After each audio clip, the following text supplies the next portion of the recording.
Manalangin po tayo.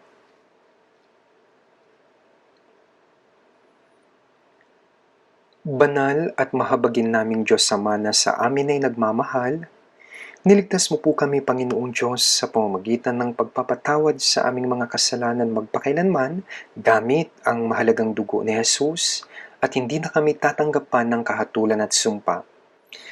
Ginawa mo rin po kaming iyong mga anak, Panginoong Diyos, sa pamamagitan ng pagliligtas sa amin na wala po kaming anumang ginawa. Binigyan mo rin po kami ng maluwalhating pag-asa na makapasok sa iyong walang hanggang kaharian, Panginoong Diyos. Kaya po ibinabalik po namin lahat sa iyo, Panginoon, ang lahat ng pasasalamat, pagpupuri at kaluwalhatian dahil sa lahat ng iyong biyaya. Sa oras na ito, kami po na mga naligtas sa pamamagitan ng mahalagang dugo ng Panginoong Yesus ay nagtitipon ng sama-sama sa iyong harapan, nagpupuri sa iyong dakilang biyaya at pag-ibig, at nag-aaral ng iyong salita, at nagkakaroon ng banal na fellowship kasama ka po, Panginoon. Pakiusap, masdan po ang bawat isa sa amin na sama-samang nagtitipon. Hawakan mo po kami sa pamamagitan ng iyong mahabaging mga kamay, Panginoong Diyos. Punuin mo nawa kami ng mas masaganang biyaya, buhay at kapangyarihan ng Espiritu Santo. At naway makapamuhay po kami bilang iyong mga anak, Panginoong Diyos, na walang ikakahiya sa nalalabi naming buhay. Naway hindi maging walang kabuluhan ang aming mga buhay sa mundong ito, at pakiusap bigyan mo po kami ng karunungan at kapangyarihan upang maisakatuparan ng banal na misyon na ipinagkatiwala mo po sa amin. May mga brothers at sisters po na nakikinig ng sermon sa kanilang mga bahay at sa kanilang mga lugar. Pakiusap, bigyan mo po kami ng parehong biyaya at hawakan mo po kami sa pamamagitan ng iyong pag-ibig at makapangyarihang mga kamay, Panginoong Diyos. Pagalingin niyo rin po ang kalusugan ng mga brothers at sisters na may sakit at bigyan mo nawa sila ng kalakasan na mabuhay para sa iyong kaluwalhatian, Panginoong Diyos, sa nalalabi nilang buhay. Pakiusap, alalahanin mo nawa at bigyan ng sapat na biyaya ang mga brothers at sisters na nasa paghihirap, may sakit at nahihirapan dahil sa iba't ibang sakuna. Naway mabuhay po sila para sa kaluwalhatian mo, Panginoong Diyos, at magtiwala at sumunod sa iyo sa nalalabi nilang buhay. Pangunahan mo nawa sila upang makatayo sila ng walang ikakahiya sa harapan ng Panginoon na malapit na ang muling pagdating. At sa Panginoon na nagbibigay ng kinakailangang salita ayon sa panahon at nagtuturo ng kailangan naming gawin, sa oras na ito, ituro mo rin po sa amin ang dapat naming gawin. Naway gawin po namin ang iyong banal na kalooban, Panginoong Diyos, sa pamamagitan ng hindi paglimot sa salita, kundi sa pamamagitan ng pag-iingat nito sa aming isipan at buhay. Pangunahan mo po kami upang magamit mo po kami, Panginoong Diyos, sa pagsasakatuparan ng iyong gawain. Ito po ang aming dalangin sa pangalan ng Panginoong Hesus. Amen. Buksan po natin ang ating mga Biblia. Ikalawang Timoteo chapter 2, verse 3 at verse 4.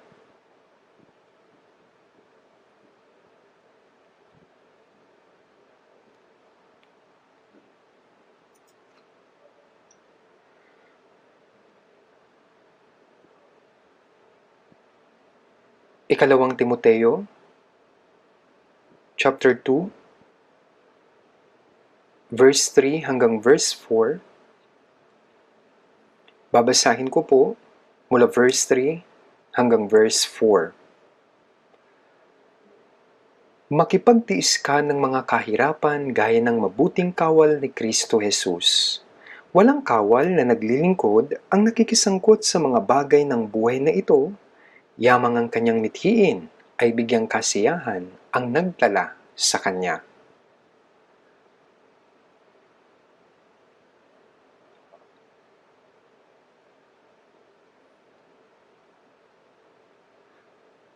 Marami pong mga tao ang namatay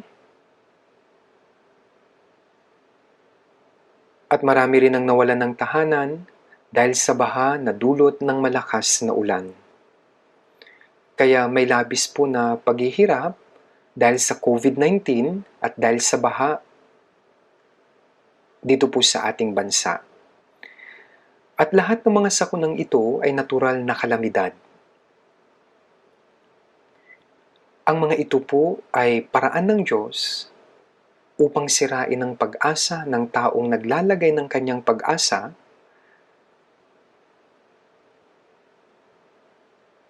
yung pong naglalagay ng pag-asa sa mundong ito. Kaya nga dapat na mas magtiwala po tayo sa Panginoon kapag nasa paghihirap tayo. Dapat nating putulin yung pong makalaman na pag-asa dito po sa sanlibutan ito at kailangan nating naisin ng Panginoon na malapit na pong dumating.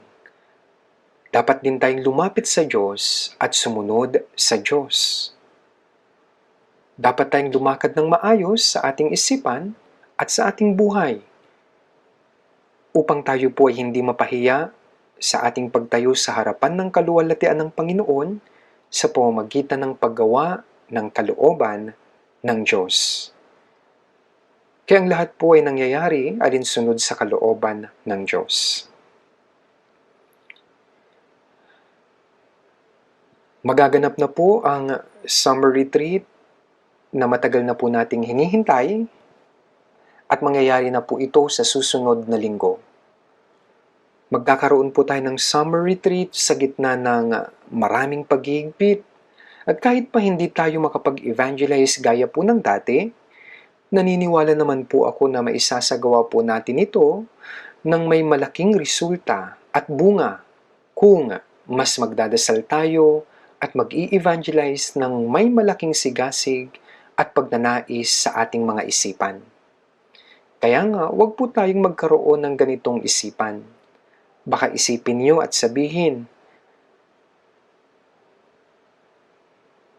paano tayo makakapag-evangelize sa ganito kahirap na sitwasyon? Huwag po niyong isipin ng ganyan. Kundi, dapat na masigasig po tayo at masipag tayong mag-evangelize sa abot ng ating makakaya sa mga nawawalang kaluluwa, sa ating mga kapamilya, kaibigan at mga kapitbahay. Dapat po nating malaman na walang maliligtas kung hindi tayo mag-i-evangelize. Kaya gawin po natin ang lahat ng ating makakaya sa pag-i-evangelize. Umpisahan na po nating manalangin at maghanda para po sa ating evangelism. Yan po ang dapat nating gawin bilang paghahanda sa summer retreat.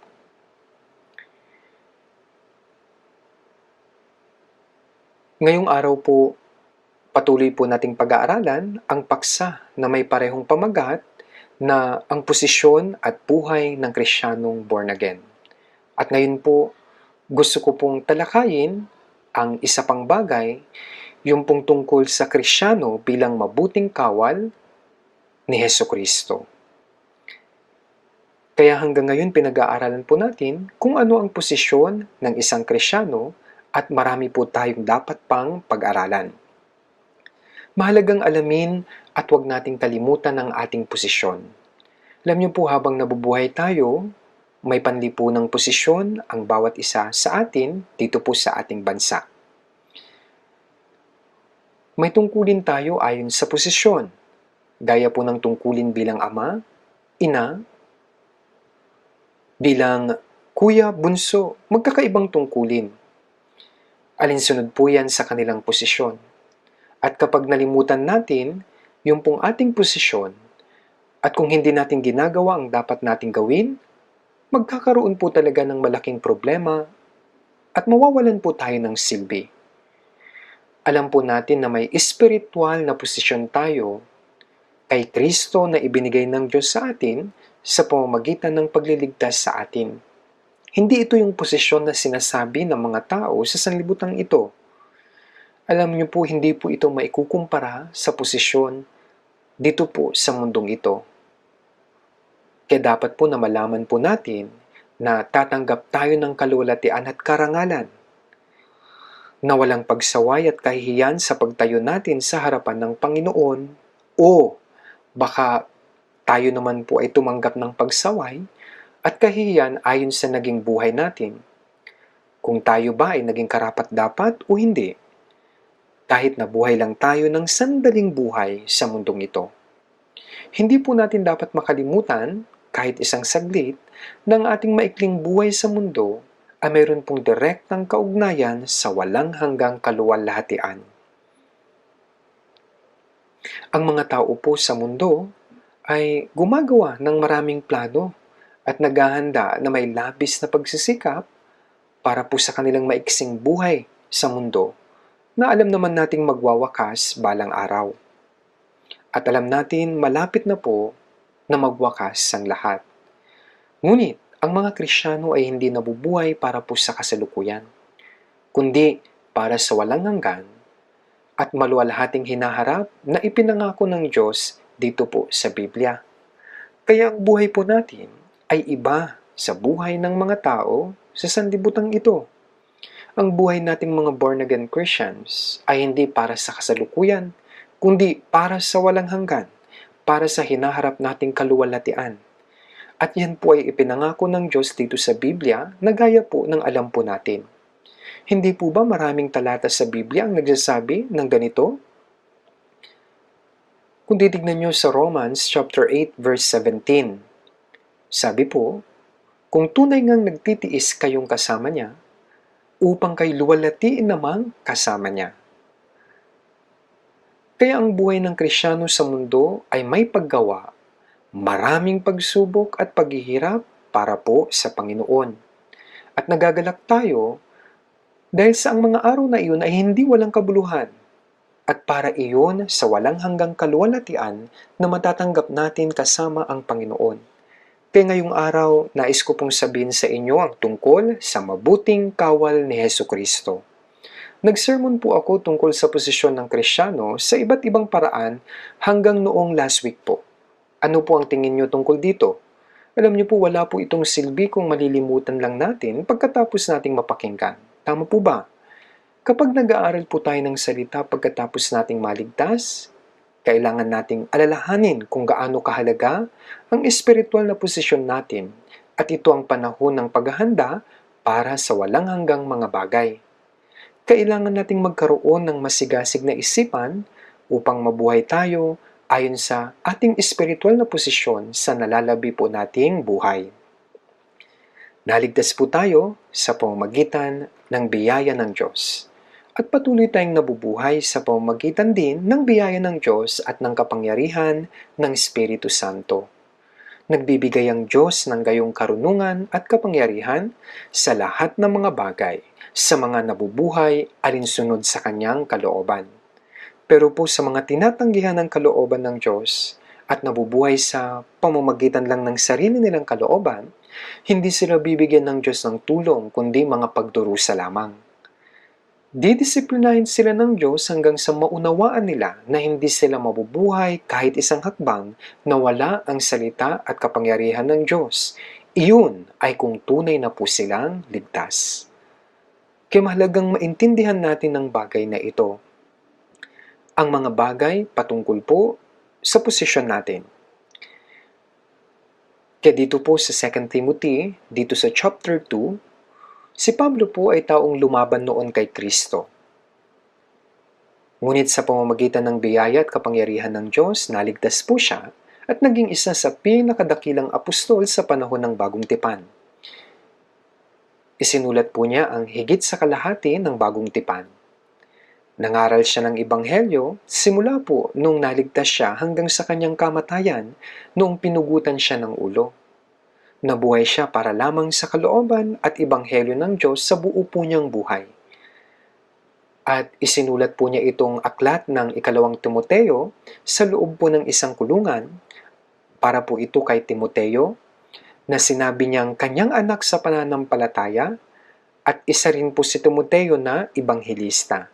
Dahil alam niya na malapit na ang kanyang kamatayan, kaya ipinagkatiwala ni Pablo kay Timoteo ang salita ng Diyos. Kaya dito sa 2 Timothy chapter 2 verse 3, sabi po, makipagtiis ka ng mga kahirapan gaya ng mabuting kawal ni Kristo Jesus. Sabi dito, mabuting kawal ni Jesucristo. Bilang kawal, dapat na makipagtiis ng mga kahirapan. Nagtiis din po ng kahirapan si Pablo para po sa Ebanghelyo. Sa unang Korinto chapter 11, verse 1, sabi niya, maging tulad kayo sa akin, gaya ko kay Kristo. Kaya ipinakita ni Pablo ang ehemplo ng isang tunay na buhay Kristyano, na ang Kristo ang Panginoon na nagligtas sa atin at ang lahat ng mga Kristyano na born again ay dapat na mabuhay kay Kristo, gaya ng ipinakita ni Kristo sa pamamagitan ng kanyang buhay. Sa Hebrews chapter 5, verse 8 to 9, sabi po, bagaman siya isang anak, siya natuto ng pagsunod sa pamamagitan ng mga bagay na kanyang tiniis, at nang maging sakdal, siya ang naging pinagmulan ng walang hanggang kaligtasan ng lahat ng mga sumusunod sa kanya. Kaya ang Panginoong Hesus, ang tanging anak ng Diyos, ngunit natuto po siya ng pagsunod sa pamamagitan ng mga pagdurusa at iniligtas niya tayo. Ipinakita niya sa atin po ang posisyon ng isang anak ng Diyos. Ginawa siyang sakdal at pagkatapos nito, ipinakita po niya sa mga taong naligtas na dapat silang mabuhay sa pananampalataya gaya po ng naging buhay ng ating Panginoon. Kaya siya ang naging pinagmulan ng walang hanggang kaligtasan. Makikita natin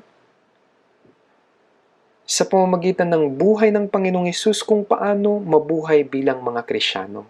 Kaya po, sinabi ni Apostol Pablo, makipagtiis ka ng mga kahirapan, gaya ng mabuting kawal ni Kristo Hesus.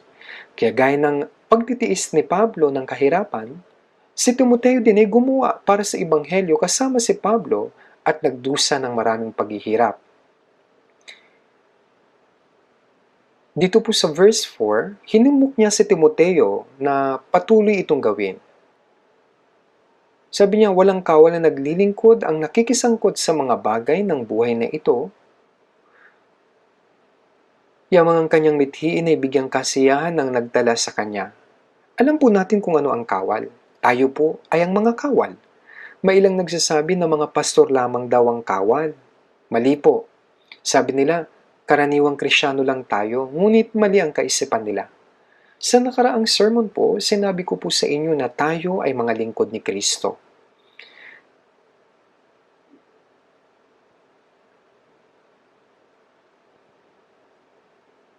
Lahat po ng mga ligtas na tao, tayo po ay mga anak na ng Diyos at tayo rin po ay babaeng ikakasal kay Kristo at tayo rin po ay mga pari. Tinanggap natin ang espiritual na posisyon at tayo ang mga mabubuting kawal ni Kristo. Kaya ngayon, ang ipapaliwanag ko po ay bilang kawal ni Kristo. Sa mga digmaan po, may mga mahalagang sundalo na nakikipaglaban sa unang hanay ng labanan. Noong unang panahon, yung mga hari at mga general ang nakikipaglaban sa kaaway, sila po yung nasa unahan ng pangkat ng mga kawal. At hindi umuurong sa laban ng mga general kundi sila ang nangunguna upang lumaban. At ang ibang mga kawal ay lumalaban din ng may katapangan sa mga kaaway. Ang mga digmaan sa panahon natin ngayon ay digmaang kemikal na. Ngunit, noong nagkaroon po noon ng digmaan sa Korea, yun pong mga commander, mga general, mga colonel, sila po ang lumaban sa unang hanay ng mga labanan. Ang pinuno ay tumayo sa harapan ng mga pangkat ng mga kawal at yung mga pinuno po, sila po yung sumisigaw. Sinisigaw po nila sugod. At siya mismo ang unang sumusugod sa unahan nila at ang mga kawal ay sumusunod sa kanya na hindi natatakot mamatay. Parang ganun po. Ang ebanghelista ay gaya din ng isang matapang na kawal. Siya po ang unang sumusugod sa digmaan laban sa kasamaan. At tayo po ang mga kawal na lumalaban kasama siya. Hindi po ito dapat na maging mali. Kaya tayo po ay mga kawal ni Kristo. Tayo po ang ginagamit ng Diyos upang lumaban sa harapan, labanan ng kasamaan. Kaya dito po sa talata sa 2 Timothy chapter 2 verse 4, walang kawal na naglilingkod ang nakikisangkot sa mga bagay ng buhay na ito, Yamang ang kanyang mithiin ay bigyang kasiyahan ng nagtala sa kanya. Tayo po ang mga kawal na naghahanda para sa digmaan. Sa ngayon, dapat tayong maghanda para sa digmaan. Kung halimbawa ay inutusan tayong maging sundalo, dapat tayong pumasok sa army at iwanan ng mga karaniwang mga bagay. Noon po, ang mga kawal ay nagpapagupit ng buhok at nagsusuot sila ng parehong damit at uniforme. At sa gayon, magkakapareho po yung mga sundalo. Lumalaban sila para sa kanilang bansa at bayan. Lumalaban sila para po sa kalayaan. Kaya ang kasaysayan po ng sangkatauhan ay kasaysayan din ng mga digmaan. Kasaysayan ng mga labanan at marami pong patayan. Kaya tayo po naman ay lumalaban sa espiritual na digmaan para sa kaharian ng Diyos laban sa kasamaan bilang mga Kristyano. Kaya tayo po ang mga kawal. Gaya ng sabi dito po sa verse 4, walang kawal na naglilingkod ang nakikisangkot sa mga bagay ng buhay na ito, yamang ang kanyang mithiin ay bigyang kasiyahan ng nagtala sa kanya. Dapat na huwag bigyang pansin ng mga kawal ang kanilang personal na sitwasyon. Walang dapat na magsabi na hindi siya maaaring maging kawal dahil sa kanyang mga magulang, asawa, trabaho, o lalo na sa panahon ng digmaan, bawal ang mga palusot na yan. Hindi ito ipapahintulot sa sitwasyong may digmaan yung mga bansa. Ang maingatan ng bansa ay mas mahalaga kaysa sa pamilya. Dahil kapag natalo ang bansa at nawasak, maaari din po na mawala ang mga personal na mga bagay. Ang kalayaan ng bansa ay mas mahalaga kaysa sa personal na kalayaan. Dahil dito, ang mga kawal ni Kristo ay hindi rin po nakikisangkot sa mga bagay ng buhay na ito. Subalit mali po ang pagkaunawa ng iba tungkol sa talatang ito. Sabi po nila, hindi natin kailangang magtrabaho o magnegosyo o anumang bagay dahil kawal na tayo ni Kristo. Mali po. Alam niyo po, may mga gawain tayo bilang mga kawal ni Kristo. Ang taong ligtas ay nabubuhay para sa Panginoon at namamatay din para sa Panginoon, para sa kaluwalhatian ng Diyos. Kumakain man yan o umiinom, ang lahat ay para sa kaluwalhatian ng Panginoon. Ganyan ang buhay ng mga Kristyano. Dapat tayong mabuhay para po sa kaluwalhatian ng Diyos saan mang lugar, anuman ang ating ginagawa. Kaya gaya ng salita na sinabi po sa awit 118 verse 17, sabi doon, hindi ako mamamatay, kundi mabubuhay at ang mga gawa ng Panginoon ay isasalaysay. Kaya may mga gawain po tayo at lahat po ng mga Kristiyano, tayo po ay kailangang maghanap buhay sa ating mga sariling mga trabaho, maliban sa mga espesyal na mga manggagawa ng Diyos gaya po ng mga pastor na tinawag ng Diyos para sa Ebanghelyo. Ang trabaho po ay paraan upang mabuhay. Ngunit, ang mithiin at layunin po ng ating buhay ay walang iba kundi ang pangangaral ng Ebanghelyo para po sa kaluwalhatian ng Panginoon. Dapat natin itong tandaan. Hindi natin dapat kalimutan na tayo po ay mga kawal. Huwag niyo pong sabihin na hindi ako isang kawal. Huwag po niyong sabihin ng ganito. Sa mundo, maaari tayong maging isang sundalo o umalis tayo dahil sa maraming dahilan. Pero kay Kristo, ang lahat ng mga Kristiyano ay mga kawal ni Kristo. Kapag umiwas po tayo sa katotohanan ito, magkakaroon po tayo ng maraming problema. Kaya nga dito po, walang kawal na naglilingkod ang nakikisangkot sa mga bagay ng buhay na ito. Dinagdag pa po na yamang ang kanyang mithiin, sabi po, ay bigyang kasiyahan ang nagtala sa kanya. Ano ang ginawa ng mga alagad nang tawagin po sila ng Panginoon? Alam natin lahat, iniwan nila ang kanilang mga trabaho na mayroon sila ng panahong iyon. Iniwan ng ilan ang kanilang mga bangka at mga lambat. Halimbawa si Mateo, siya po ay isang maniningil ng buwis ng panahong iyon. Sa panahong yun, magandang trabaho ang pagiging maniningil ng buwis sapagkat kumikita ang mga ito ng napakaraming pera. Ngunit sa Matthew chapter 9 verse 9, nang sabihin ni Jesus, sumunod ka sa akin, umalis po siya roon at sumunod kay Jesus simula ng panahong iyon. Kaya siya po ang sumulat ng Ebanghelyo ayon kay Mateo. Maging ang lahat ng mga alagad ni Jesus ay gayon din ang ginawa. Kaya sabi po, walang sino mang humahawak sa araro at tumitingin sa mga nasa likuran ang karapat-dapat sa kaharian ng Diyos. Lucas chapter 9 verse 62. Kaya ngayon ang sino mang humawak sa araro at nag-aararo ay ang gumagawa ng gawain ng Diyos. Gayunpaman, kung tumingin po siyang muli sa kanyang buhay, hindi siya karapat-dapat sa kasaysayan ng kaharian ng Diyos. Ngayon dapat nating tandaan ang mga salitang ito. Kamanghamanghang bagay po na tayo ay naligtas at ang Christian life ay isang imbakan ng kayamanan ng walang hanggang kaluwalhatian. Hindi madali at hindi komportable ang buhay na ito. Ito ang buhay na hindi na muling tumitingin sa sarili niyang buhay. Tanging sa kaluwalhatian at ebanghelyo ka lamang dapat na mabuhay. Kaya nga, marami tayong kahirapan para dito. Kaya sinabihan tayo ni Pablo, makipagtiis ka ng mga kahirapan gaya ng mabuting kawal ni Kristo Jesus. Bakit? Walang kawal na naglilingkod ang nakikisangkot sa mga bagay ng buhay na ito. Dahil ang ating mithiin po ay ang bigyang kasiyahan ng nagtala sa atin. Yan po ang sabi. Ang ibang tao ay nakakayang ipangaral ang ebanghelyo habang gumagawa ng mabuti sa kanilang trabaho. Ang ilan dahil sa pangangaral ng ebanghelyo, iniiwan nila ang kanilang mga trabaho, bagaman gusto pa nilang patuloy na magtrabaho. O kaya naman, ang iba ay namamatay habang ipinapangaral ang ebanghelyo. Kaya bilang mga kawal ni Kristo, kamanggagawa tayo ni Kristo, nangangaral ng ebanghelyo. Sa Filipos 2.25, sinabi ni Pablo kay Epafrodito na aking kapatid, kamanggagawa at kapwa-kawal. Maging nang si Pablo ay nabilanggo noon sa Roma pagkatapos ng kanyang pangangaral ng Ebanghelyo, si Epafrodito ang taong tumulong sa kanya sa pangangaral ng Ebanghelyo sa pamamagitan ng pagbabalik-balik mula sa Filipos at kay Pablo. Kaya't sinabi ni Pablo, gumawa siyang kasama ko sa Ebanghelyo, aking kamanggagawa. Sinabi rin ni Pablo na si Priscilla at Aquila ay kanyang mga kamanggagawa. Gumawa po silang magkasama para po sa Ebanghelyo. Sila po ay mga kawal ni Kristo.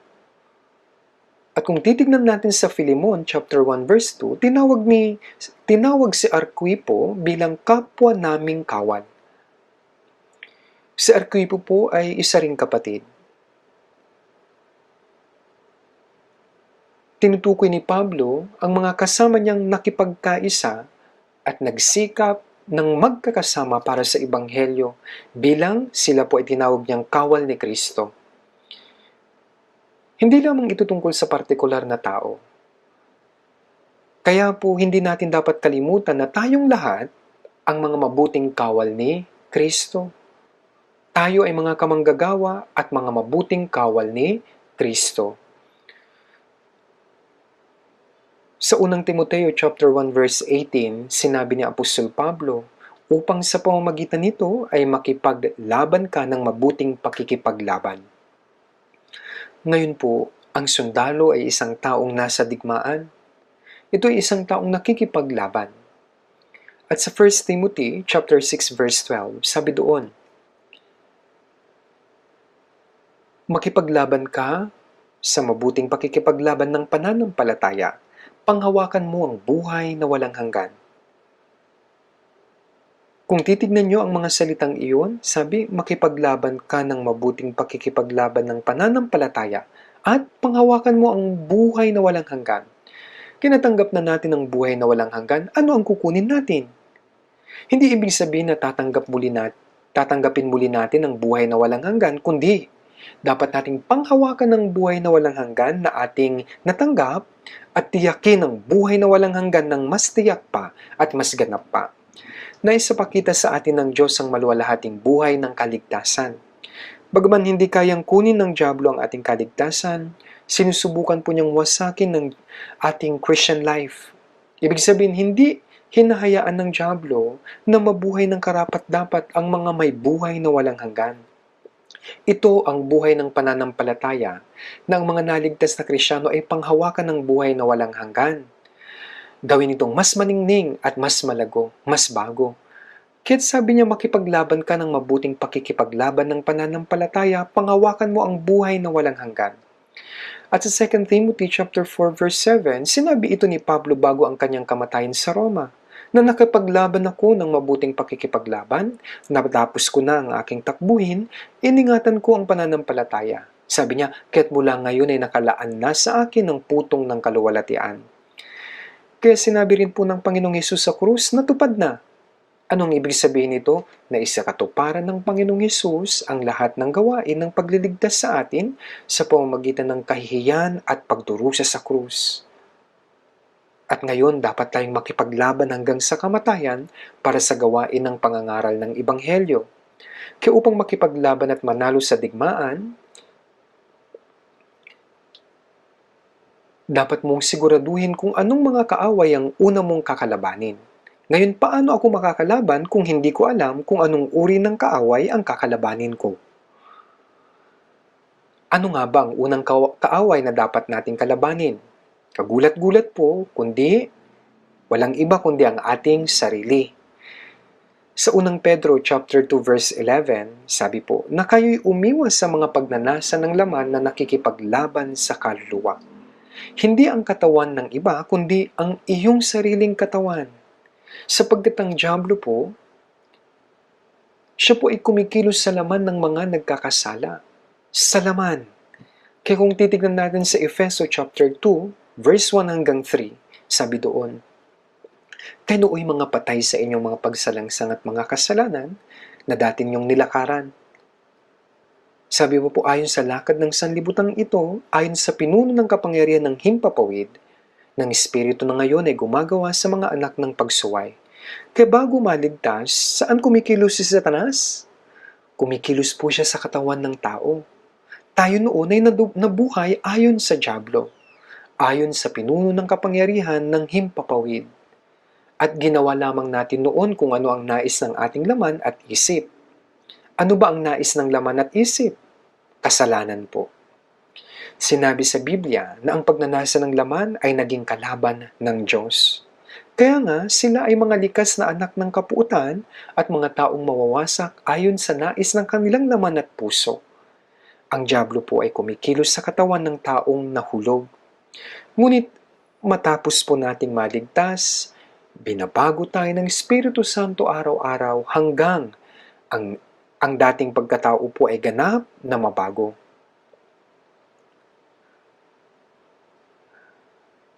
Gayunpaman, dapat nating malaman na ang dyablo ay patuloy nakikilos sa laman hanggang sa ito ay mabago. Kaya maging ang mga naligtas na ay maaaring gamitin pa rin ng dyablo. Kaya kung titignan natin sa Roma chapter 7 verse 22 hanggang 23, sabi po, sapagkat ako'y nagagalak sa kautusan ng Diyos sa kaibuturan ng aking pagkatao. Dito, nagsasalita si Apostol Pablo ayon po sa kanyang naging karanasan. Matapos siyang maligtas ang kanyang pagkataong loob, ang Espiritu Santo ay may pusong nagnanais na ang pagkataong loob ay sumunod sa salita ng Diyos.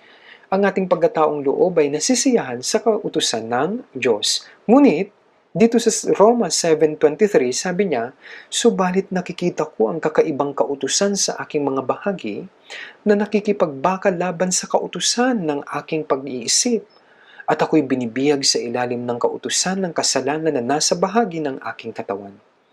Ang kautusan ng kasalanan ay ang kapangyarihan ng kasalanan. Kaya't dapat ninyong malaman na maging sa mga taong naligtas na, ang diablong ito ay kumikilos sa ating laman upang pigilin tayong mamuhay ayon sa kalooban ng Diyos.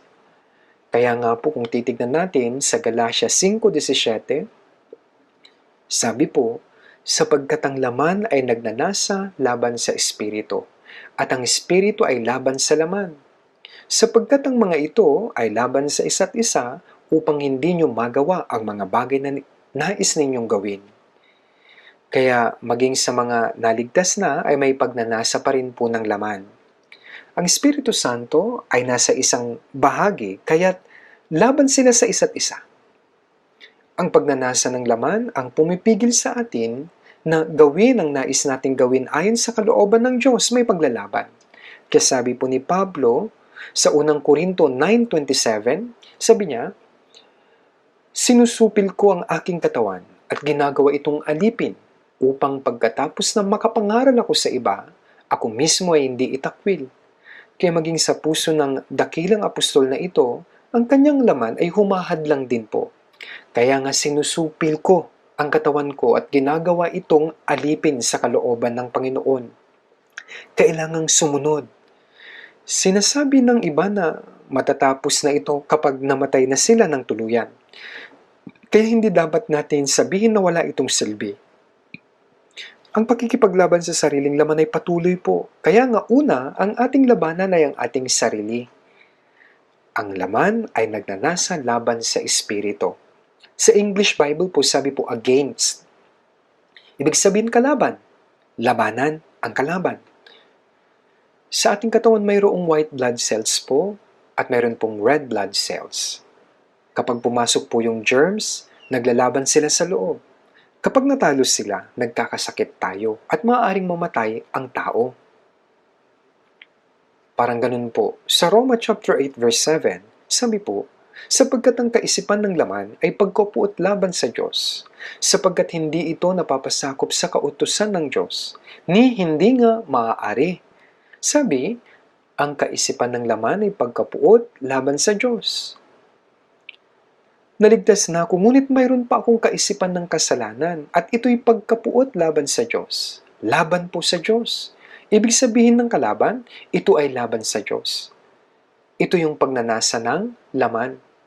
Kaya mga kapatid, dapat hindi natin kalimutan na may kalaban na nasa atin na laban sa Diyos. At dapat po tayong lumaban. Kalabanin mo ang sarili mo. At dapat kang manalo sa pakikipaglaban sa iyong sarili. At pagkatapos ay mananalo ka sa susunod pang mga laban. Ang kasunod na kaaway na dapat nating kalabanin, ang susunod ay ang masama at mahalay baluktot na lahi. Sa Gawa chapter 2, ano ang sinabi ng mga apostol sa mga taong nakinig sa kanila noon at nanampalataya? Sinabi nila sa Gawa 2:40, iligtas ninyo ang inyong sarili mula sa baluktot na lahing ito. Ibig sabihin ay maging kaiba mula sa mga mapaghimagsik, masama, baluktot na lahi ang sanlibutan ito. Dapat tayong maging kaiba. Maging matapos nating maligtas, patuloy pa rin ito. Kaya sabi po sa Efeso 2 verse 2, sabi, na dati ninyong nilakaran, ayon sa lakad ng sanlibutang ito, ayon sa pinuno ng kapangyarihan ng himpapawid, kaya gaya ng dahon na tinatangay ng hangin at nililipad. Sa panahon ngayon, ang dahilan ng baha ay ang malalakas na ulan. Kaya nga, natatangay ang mga tao at ang mga bahay ay lumulutang dahil po sa malakas na agos ng baha. Gaya ng mga bagay na tinatangay ng hangin at inaagos ng baha, sinusubukan rin po na dalhin ng dyablo ang mga tao sa impyerno sa pamamagitan ng iba't ibang uri ng kasamaan, kasalungatan at mahalay na bagay sa sanlibutang ito. Kaya kailangan nating labanan ng mga gawain ng sanlibutang ito.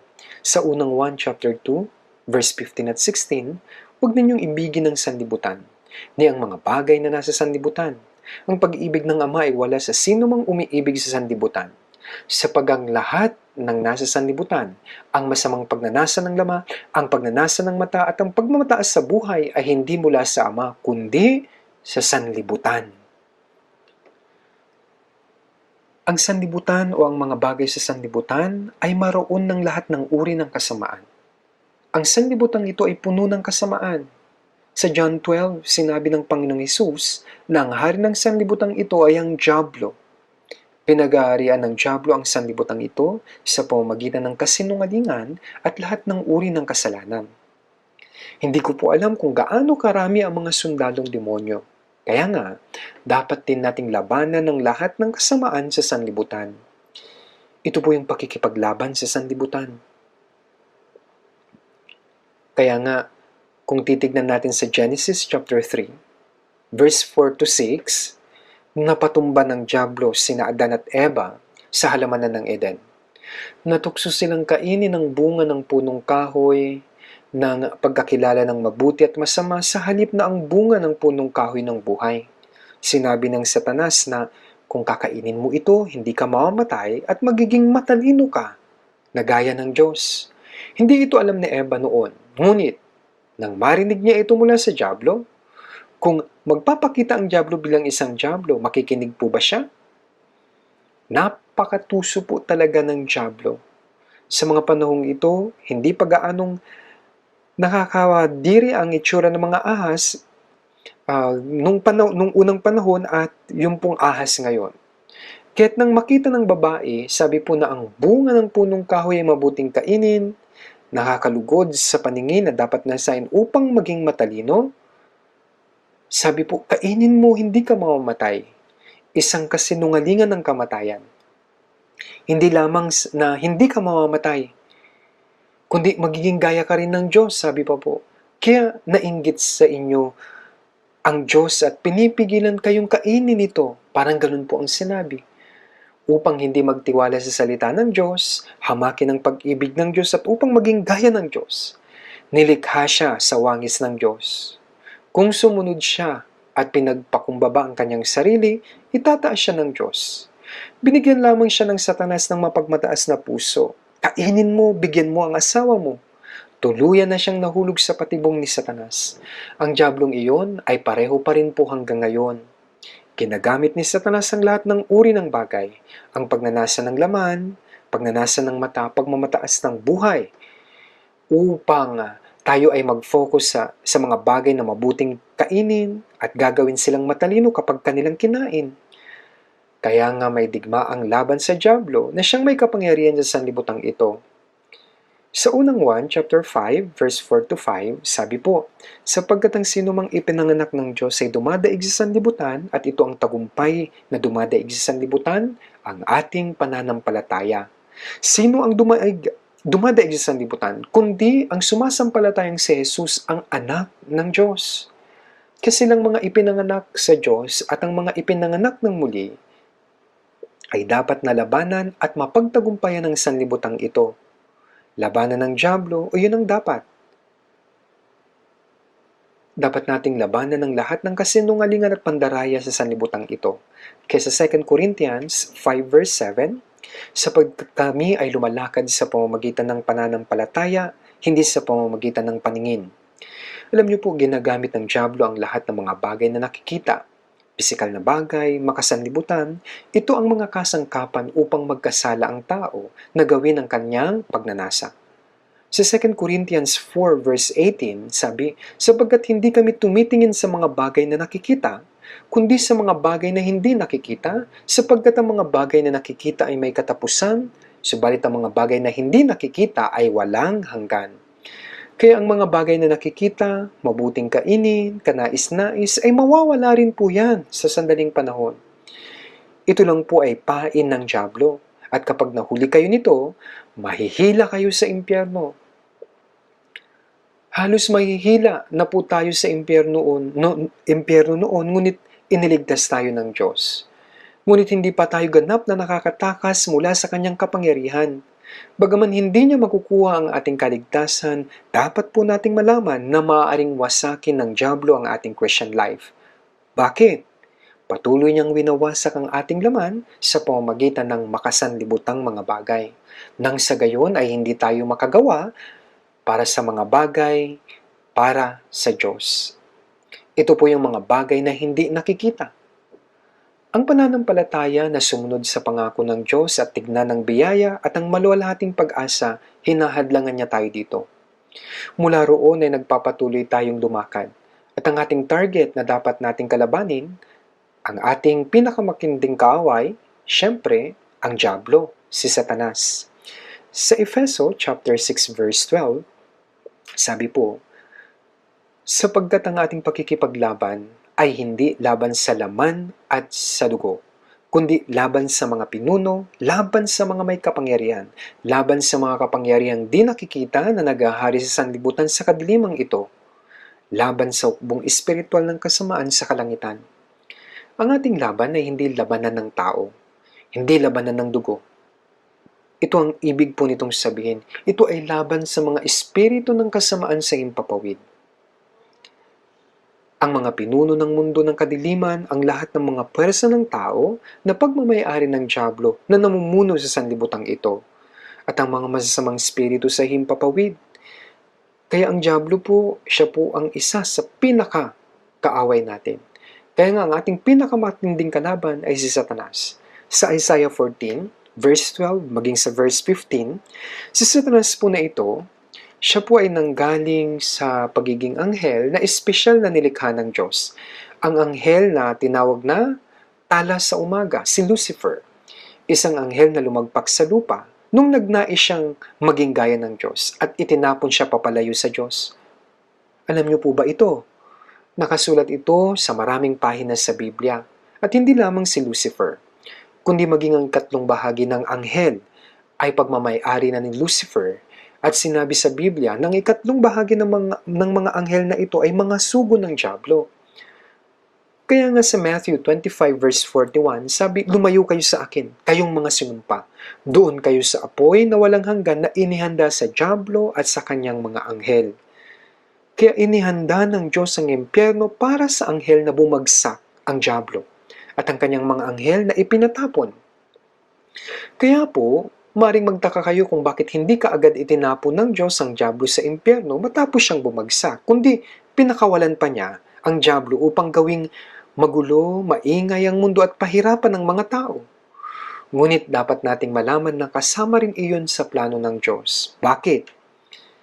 Kapag napagtagumpayan lamang ng tao ang dyablo, maaring makapasok ang tao sa buhay ng Diyos, sa pag-ibig ng Diyos at sa kaluwalhatian ng Diyos. Kaya hindi lamang para sa wala ang ginawa ni Lucifer na maging gaya ng Diyos. Kaya sinadya ng Diyos na pakawalan ng dyablo. Tunay na sa pamamagitan ng dyablo ay masusubok at masasanay ang mga taong pupunta po sa langit. Sa John 8 verse 44, sabi, "Kayo'y mula sa inyong amang dyablo, at ang nais ninyong gawin ay ang kagustuhan ng inyong ama. Siya'y isang mamamatay tao buhat pa sa simula at hindi naninindigan sa katotohanan, sapagkat walang katotohanan sa kanya. Kapag siya ay nagsasalita ng kasinungalingan, siya ay nagsasalita ayon sa kanyang sariling likas, sapagkat siya'y isang sinungaling at ama ng kasinungalingan." Ang dyablo po ay mamamatay tao.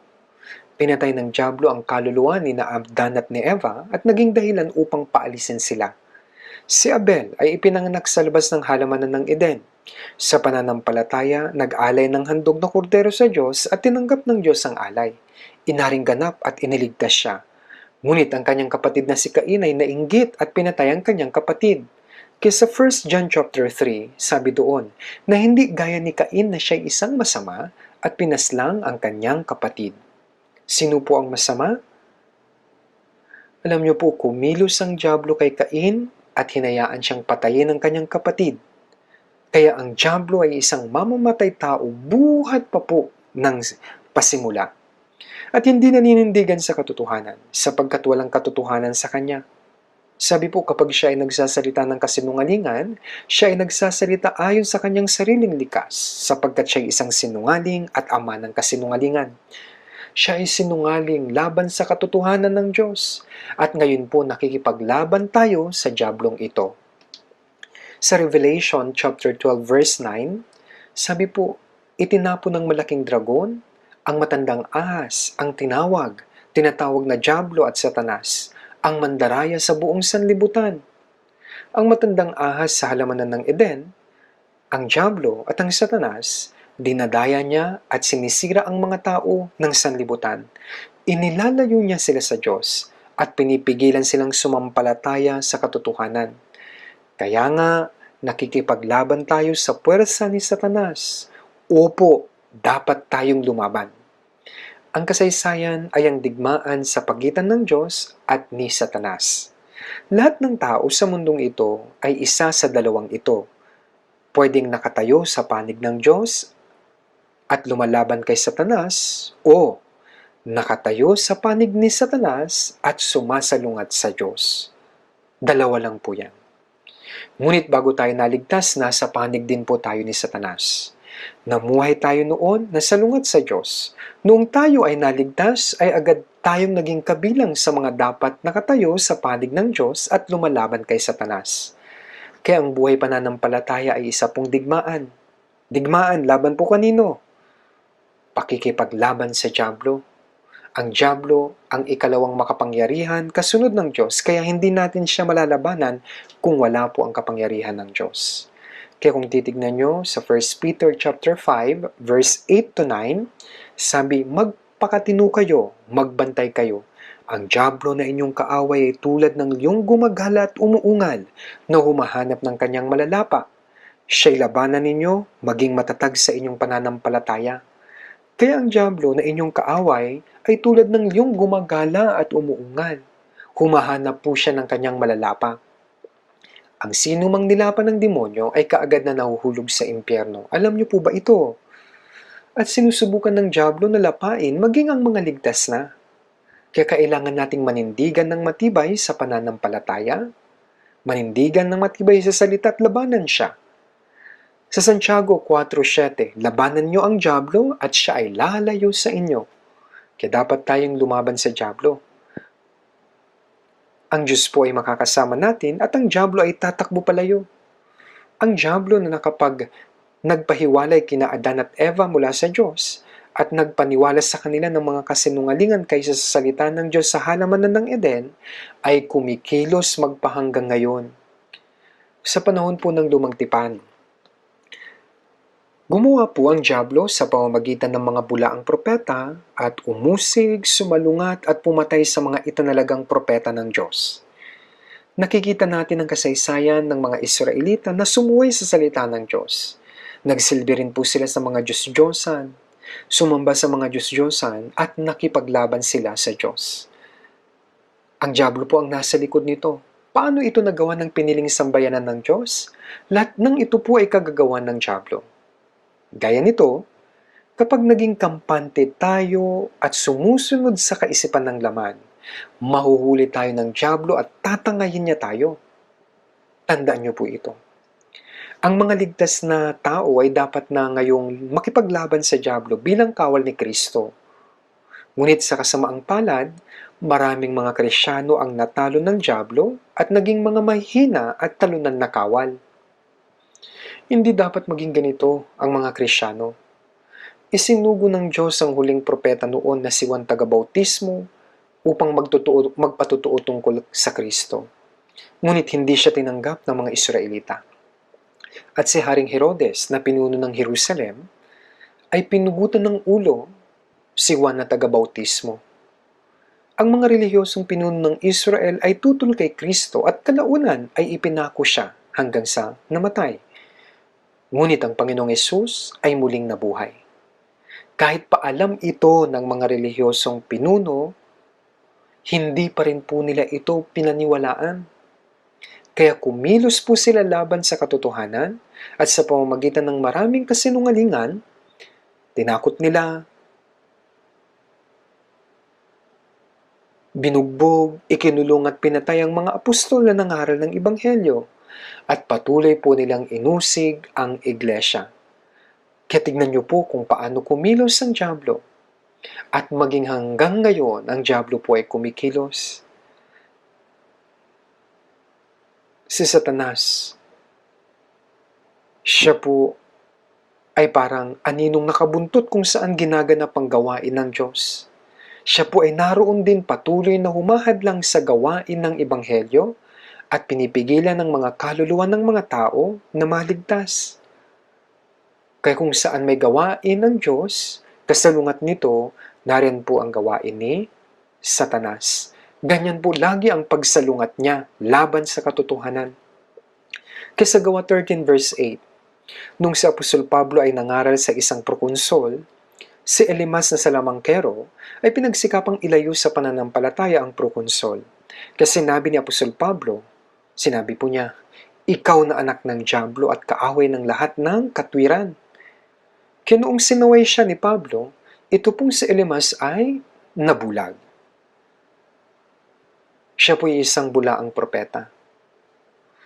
At kung titignan nyo rin po sa Lucas chapter 8 verse 12, sa binanggit po na talinhaga ng manghasik, sabi po, ang mga nasa tabi ng daan ay ang mga nakinig Pagkatapos ay dumating ang dyablo at inagawang salita mula sa kanilang mga puso upang hindi sila sumampalataya at maligtas. Kaya kahit pa narinig nila ang salita ng Diyos, may mga taong hindi ito naunawaan na mabuti at nagdududa sila. Kaya kahit na po naihasik po yung binhi, paglipas ng ilang panahon, dumarating ang dyablo at inaagaw ang salita mula sa kanilang puso at maging ang mga salita na naiiwan sa kanilang isipan upang mapigilan sila at upang hindi sila maligtas. Alam niyo po ba kung gaano nagnanais ang dyablo na pigilan ng mga tao na maligtas? Ang banal na Espiritu ng Diyos ay kumikilos upang ang kaluluwa ng tao ay maligtas, samantalang ang dyablo naman ay kumikilos din upang hindi sila manampalataya. Kaya hindi po madali para sa atin na ipangaral ang salita. Ang dyablo ay walang tigil na sumusunod kung saan ginaganap ang gawain ng Diyos. Sa 2 Corinthians 4 verse 4, sabi po, sa kanilang kalagayan, binulag ng Diyos ng sanlibutan ito ang pag-iisip ng mga hindi mananampalataya upang wag nilang makita ang liwanag ng ebanghelyo ng kaluwalhatian ni Kristo na magliliwanag sa kanila. Kaya ang Diyos ng sanlibutan ito ay ang dyablo. Sinasabi ng Biblia, binulag ng diablong ito ang kaisipan ng mga taong hindi mananampalataya. Hinahadlagan ng dyablo upang wag nilang makita ang liwanag ng ebanghelyo, na hindi nila makita ang kaluwalhatian ni Kristo. Dapat alam din natin ang bagay na ito. Kaya nga, ang pangangaral ng ebanghelyo ay pakikipaglaban po talaga sa dyablo. Ito ay isang mabagsik na labanan. Dapat tayong mas manalangin at maging mas matapang na magpatutuo sa salita sa pamamagitan po ng kapangyarihan ng Diyos. Kung hindi, paano natin matatalo ang dyablo? Napakatuso po niya. Malakas din po ang dyablo.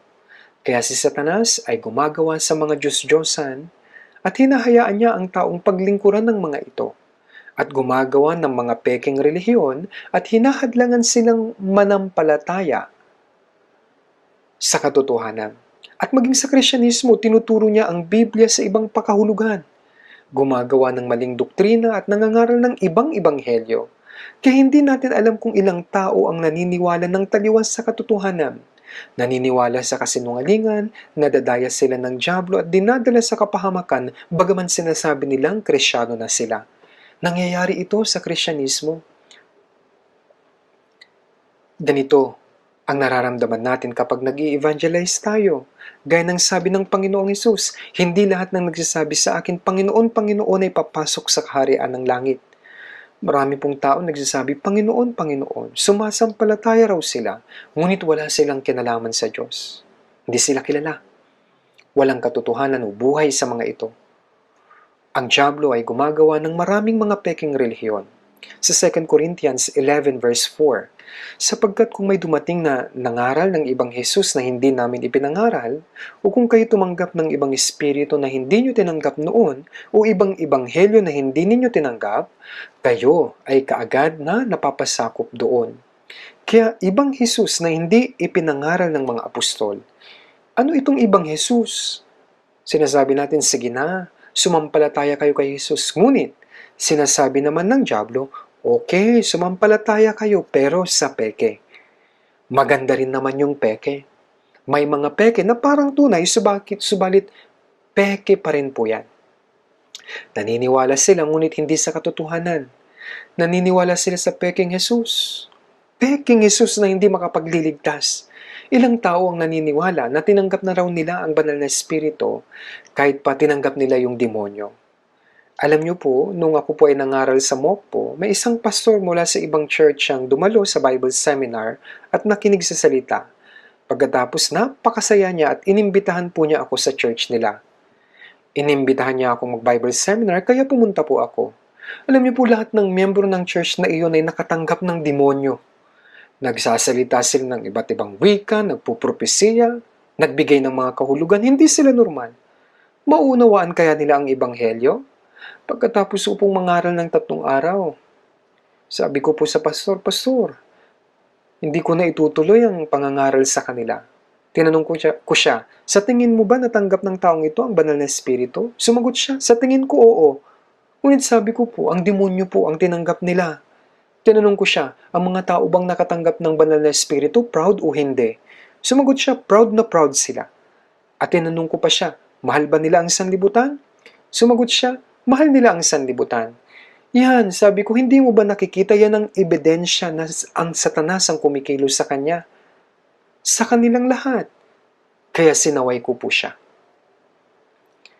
Isa siyang taong hindi man lang napapansin o nauunawaan ang mga bagay na iyon. May mga taong nakatanggap ng demonyo, ngunit iniisip nila, banal na espiritu yon. Sa 2 Corinthians 11 verse 13, sabi ibang Jesus, ibang ebanghelyo, ibang espiritu. Ang ebanghelyo ay ipinapangaral pero mali ang ipinapangaral nila. Kaya sabi, sapagkat ang mga gayong mga tao ay mga huwad na apostol, mga mandarayang manggagawa. Ibig sabihin po niyan, kumikilos si Satanas. Sinabi po, nagpapanggap na mga apostol ni Kristo.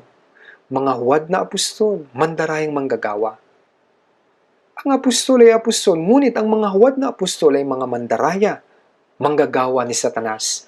Kasi sa 2 Corinthians 11, mula verse 14 at 15, hindi nakapagtataka, sapagkat maging si Satanas man ay nagpapanggap na anghel ng liwanag, kaya't hindi nakapagtataka na ang kanyang mga ministro naman ay magpanggap na mga ministro ng katwiran. Ang kanilang wakas ay magiging ayon sa kanilang mga gawa. Kaya si Satanas ay dating anghel ng liwanag, kaya ang dyablo ay nagpapanggap din po na anghel ng liwanag. Ang kanyang mga ministro ay nagpapanggap na mga ministro ng katwiran. Kaya dapat tayong mamuhay ng matuwid, mamuhay ng mabuti. Yan po ang sinasabi nila, itinuturo nila ang lahat ng mabubuting bagay. Ngunit nilalaktawan nila ang ebanghelyo.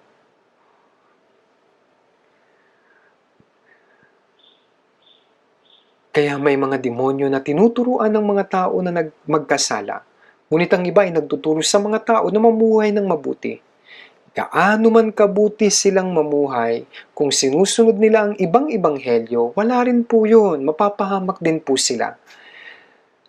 Kaya walang nakakaalam kung sino sa mga naniniwala kay Jesus ang napapasakamay ng demonyo kapag hindi sila nagising o natauhan. Kasi sa Matthew 24 verse 24, sinabi ni Jesus na sa katapusan ng panahon, marami pong mga bulaang propeta, mga bulaang Kristo, lalabas at lilinlangin ng maraming tao. Sa 2 Thessalonians 2 verse 9 to 10, ang pagdating ng taong makasalanan ay ayon sa paggawa ni Satanas, na may buong kapangyarihan at mga tanda, mapanlinglang na kababalaghan, sabi po. Ang taong makasalanan, sinasabi ito ay gawa ni Satanas. Ayon sa paggawa ni Satanas, may buong kapangyarihan po siya, mapanlinlang na mga kababalaghan. Maraming himala ang lumalabas sa pamamagitan ng mga bulaang propeta. At alam niyo po kapag lumabas ang Antichrist, lilinlangin niya ang buong mundo. Gagawa siya ng mga himala, nagugulat sa maraming tao. Sa Revelation 13, kaya po niyang magpababa ng apoy sa lupa mula sa langit. Gagawa siya ng larawan na makapagbibigay ng hininga sa larawan ng halimaw at yung halimaw ay makapagsasalita. Kaya dinadaya niya ang maraming mga tao gamit ang mga himala. Kaya brothers and sisters, kapag ang mga hindi ligtas na tao ay hindi nagising, sila ay dadalhin ni Satanas sa impyerno. Kaya dapat malaman ang mga pakana ng dyablo. Yan ang paraan para malabanan natin siya. Hindi po ito madali. Pero kailangan tayong lumaban.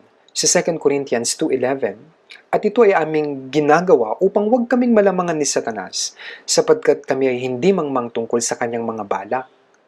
Upang hindi tayo maninlang ng dyablo, dapat malaman natin ang kanyang pakana. Sa Filipos 1:27, sabi po na kayo manindigan sa isang espiritu na may isang isipan na magkakasamang nagsisikap para sa pananampalataya ng Ebanghelyo. Noong naligtas sa mga taga-Filipos, nagkaroon po sila ng isang isipan. At kasama si Pablo na nagsikap sa pangangaral ng Ebanghelyo at para sa pananampalataya ng Ebanghelyo. At sa anuman ay huwag kayong matakot, sabi po sa inyong mga kaaway. nagkaroon sila ng isang isipan at sa inyong mga kaaway. Si Apostol Pablo na pumunta sa Filipos upang mangaral, siya po ay hinuli, binugbog, nakulong. Si Pablo po ay ginapos ang kanyang mga paa at halos mamatay sa bilangguan. Pero sabi niya, at sa anuman ay huwag kayong matakot sa inyong mga kaaway. Si Pablo at si Silas, mula noon, nagkaroon ng maraming pag-uusig sa iglesia. Gayunpaman ang mga banal sa Filipos ay hindi natakot sa mga nakipaglaban sa kanila. Ngayon tingnan natin, unang Korinto,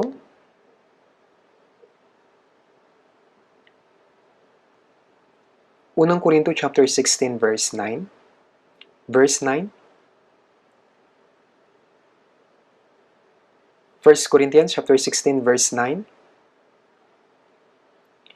Sapagkat isang maluwag na pintuan para sa mabisang paggawa ang nabuksan sa akin at marami pa ang mga kaaway. Isinakatuparan po ni Apostol Pablo ang gawain ng Diyos na kasama niya. Saan man siya pumunta, kasama niya ang Diyos, ang pintuan ng Ebanghelyo ay nabuksan at maraming mga kaluluwa ang naligtas. Sabi niya, isang maluwang na pintuan ang nabuksan. Sabi po, ang pintuan ng Ebanghelyo na nagsasakatuparan ng gawain ng Diyos ay nabuksan. Ngunit marami ang mga kaaway. Saan man ginagawa ang gawain ng Diyos, tandaan natin, ang dyablo ay kumikilos din po ng pasalungat at hindi yan pumapalya. Binanggit po maraming mga kaaway. Kahit sa lumang tipan, marami ang mga naging bulaang propeta. At sa panahon po ng ating Panginoong Hesus, ang mga relihiyosong Hudyo, lahat mga manggagawa ni Satanas. Maging sa mga panahon ng mga apostol, napakaraming mga huwad na apostol. Mapandayang manggagawa, gaya po ng dyablo. Gaano pa kaya kadami ngayon? Alam niyo po, nangaral po ako sa pulpito ng 2 taon noon bago po ako naligtas. Sinubukan ko po talagang mag-evangelize kahit nung hindi pa po ako ligtas. Dati po pumunta po ako sa mga palengke, sa mga park na may mga dalang pamphlet para po sa pag-i-evangelize. Sinubukan kong mag-evangelize ng mga tao sa probinsya tuwing summer at pagkatapos ko pong maligtas, nagpawis at sinamahan ako ng ilang mga tao. Sa tingin ko, nagawa at nasubukan kong mag-evangelize ng mga tao, ginawa ko ang makakaya ko sa loob po ng 58 years, bagaman alam kong hindi pa ito sapat. Alam ko na kasama ko ang Diyos na gumagawa. Gayunpaman, alam ko rin na tiyak na ang dyablo ay naggagambala sa tuwing may gawain ng pagliligtas.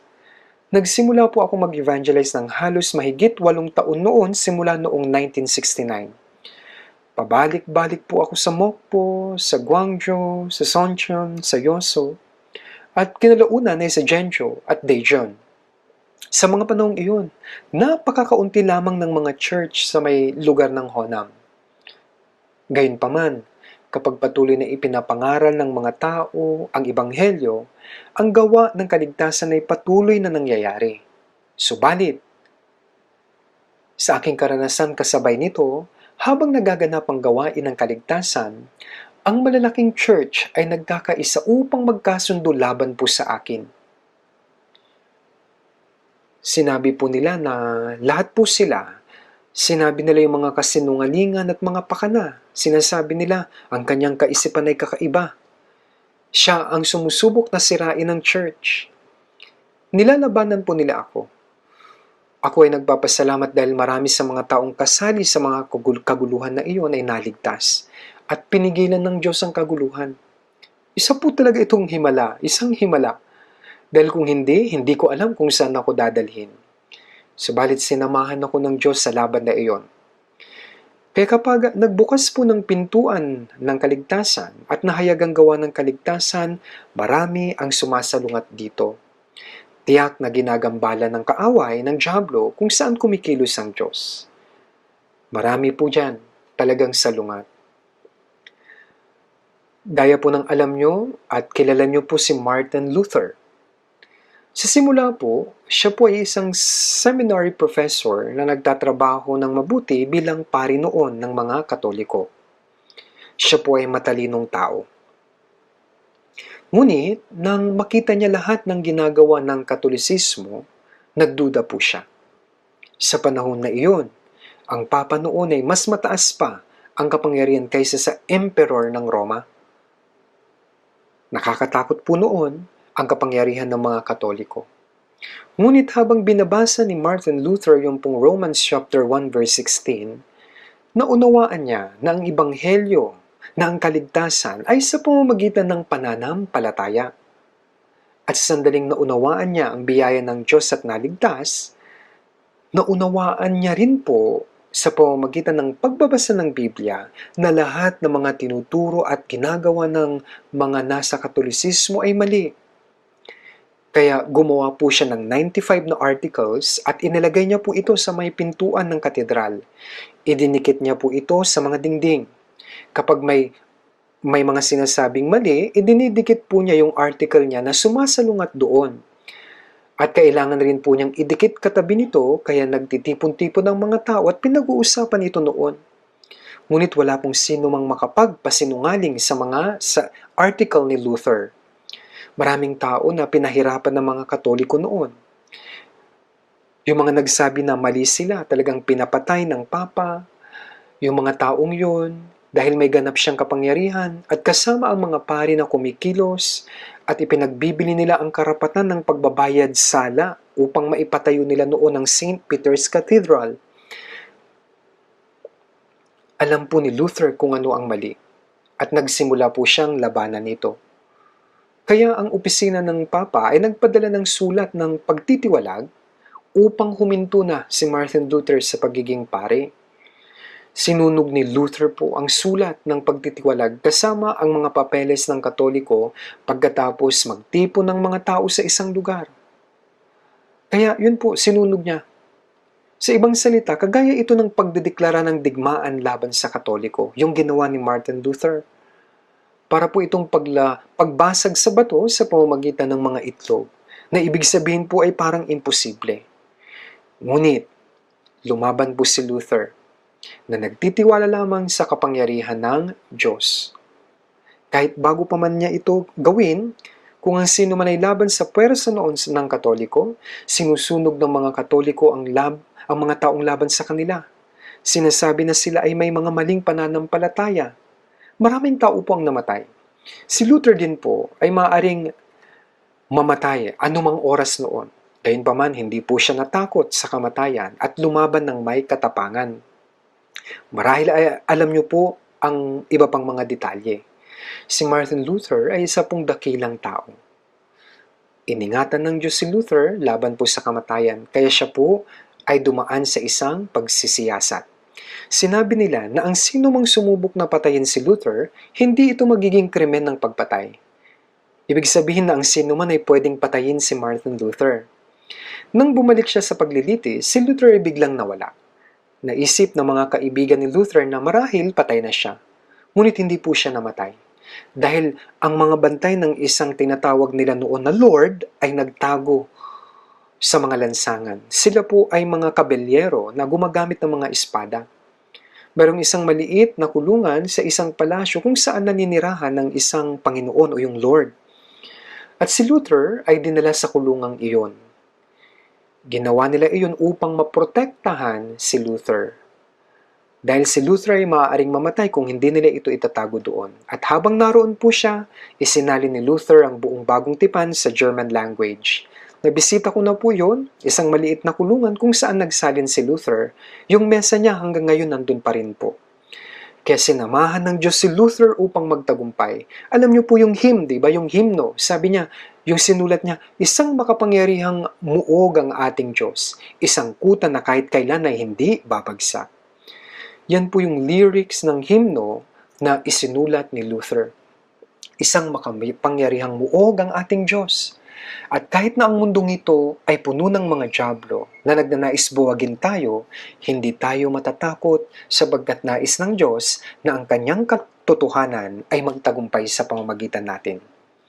Kaya pinagtagumpay po siya ng Diyos. Kaya po nangibabaw noon ng protestante kaysa sa mga katoliko. Siya po ang nagtagumpay laban sa isang malakas na puwersa at nagpatuloy po ito hanggang ngayon. Ngayon tingnan natin sa unang Tesalonica chapter 2.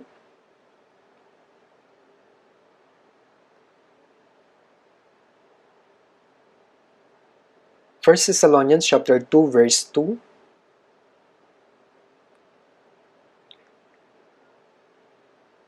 Bagaman nagdusa na kami at inalupusta sa Filipos tulad ng inyong nalaman, ay naglakas loob kami sa ating Diyos upang ipahayag sa inyo ang ebanghelyo ng Diyos sa gitna ng napakalaking pagsalungat. Hindi lamang nangaral si Apostol Pablo sa Filipos, ngunit siya rin ay nagdusa ng matindi at pinagbintangan. Ngunit sabi niya, naglakas loob kami sa ating Diyos upang ipahayag sa inyo ang ebanghelyo ng Diyos sa gitna ng napakalaking pagsalungat. Ang pangangaral ng ebanghelyo ang dapat nating gawin kapag tayo ay nasa maraming pakikipaglaban sa pagitan ng dyablo at kasinungalingan. Habang tayo nasa digmaan, hindi natin maring isipin muna ang ating sarili. Dapat nating ilagay ang buhay natin doon. Ang mga taong takot sa kamatayan ay hindi maring lumaban sa digmaan.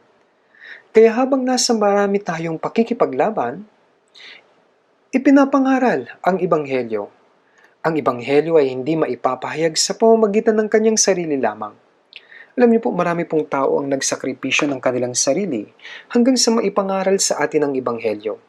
Ang Panginoong Hesus namatay doon sa krus at ang mga apostol ay naging martir. Hindi natin alam kung gaano karaming mga manggagawa ng Panginoon at mga banalang namatay habang ipinapangaral ang ebanghelyo mula noon hanggang sa kasalukuyan. Ang mga digmaan na nagaganap sa mundong ito ay mayroong iba't ibang mga dahilan. Ngunit ang pinakamalaking digmaan ay ang digmaan ng mga ideolohiya. Naalala niyo po ba yung pong sinubukan ng komunismo na sakupin noon ang buong mundo? Halos napa sa kamay ng North Korea ang South Korea. Talagang gano'n ang mangyayari kung walang ginawang anuman si President Sung Man Lee. Bukod dito, nung sinakop ng mga komunista ang North Korea at sinubukang ubusin ang buong South Korea, lumaban ng UN sa puwersa ng mga komunista at maraming tao ang namatay. Libo-libo noon ang mga namatay. Bakit? Dahil lumaban sila para sa kalayaan kahit na nasa panganib ang kanilang buhay. Para po sa kapayapaan. Kung hindi dahil sa kanilang hirap, ay hindi tayo magkakaroon ng kapayapaan. Ang mga komunista at pati ang mga nagnanais na alisin ang ating kapayapaan ay gusto ng labanan. Ang matindig digmaan kaysa sa karaniwang digmaan, tandaan natin na yung digmaan laban po sa dyablo. Kung titignan natin sa unang Samuel 17 verse 34, inalagaan ni David dati yung pong mga tupa ng kanyang ama sa Bethlehem at kapag dumarating ang oso o ulyon at kinuha ang isang tupa mula sa kawan, ano pong ginawa niya? Tumakbo po ba siya? Natakot ba? Hindi po. Sinundan niya sila at nilabanan ng mga leon o oso. Niligtas niya ang tupa mula sa kanilang bibig. Hinawakan po niya ang bibig at nilabanan ito, tinalo at pinatay niya. Kaya si Samson lang ba ang pumatay ng leon? Nang lumaban si David kay Goliath, sinabi niya na ang Diyos ang nagligtas sa akin mula sa bibig ng leon at oso. Siya rin ang siyang magpapanalo sa akin kay Goliath, sabi niya. Kung wala siya ng ganung karanasan, hindi niya magagawang tumayo sa harap ni Goliath. Tinalo niya at pinatay si Goliath. Si David ay imahe po ng Panginoong Hesus. Siya ang mabuting pastol at ang Panginoong Hesus na dumurog ng ulo ni Satanas.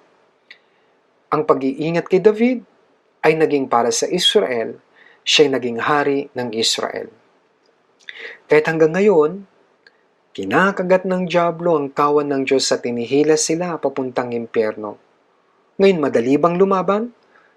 Dapat tayong lumaban sa puwersa ng kalaban, si Satanas, upang maipangaral ang Ebanghelyo, maging sa oras po ng ating kamatayan. Huwag tayong matatakot. Kailangan natin siyang labanan para tayo manalo. Kaya sa Filipos